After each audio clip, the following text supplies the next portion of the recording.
ନମସ୍କାର, ଆପଣମାନେ ଏଆଇ ବୋଲି ଶୁଣିଛନ୍ତି କିଛି? ଏହା ସତରେ କାମ କିପରି କରେ? ଆଜିର ଏହି ଭିଡ଼ିଓରେ ଆମେ ଖୁଲାସା କରିବା ଯେ ଏହି କୃତ୍ରିମ ବୁଦ୍ଧିମତ୍ତା ମାନେ କ'ଣ ଏବଂ ଏହା କିପରି ଆପଣଙ୍କ ଦୈନିକ ଜୀବନକୁ ପ୍ରଭାବିତ କରୁଅଛି। ଏଆଇ ଅର୍ଥ ହେଉଛି କୃତ୍ରିମ ବୁଦ୍ଧିମତ୍ତା, ଯାହା କମ୍ପ୍ୟୁଟର କିମ୍ବା ମେସିନକୁ ମାନବ ଭଳି ଚିନ୍ତା କରିବା, ଶିଖିବା ଓ ସିଦ୍ଧାନ୍ତ ନେବା ଶକ୍ତି ଦିଏ।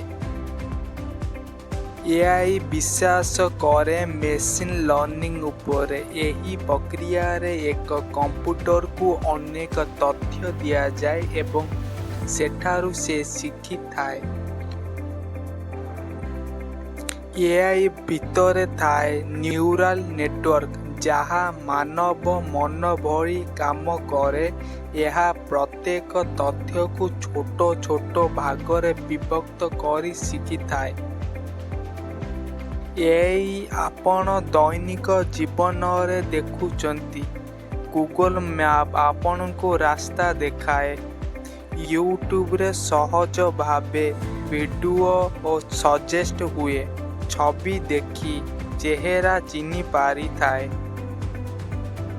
ଏଆଇ ଦ୍ୱାରା ଆମର ଚାକିରି ପ୍ରଭାବିତ ପଡ଼େ। ଆମେ ଏଆଇକୁ ଶିଖିବାକୁ ହେବ।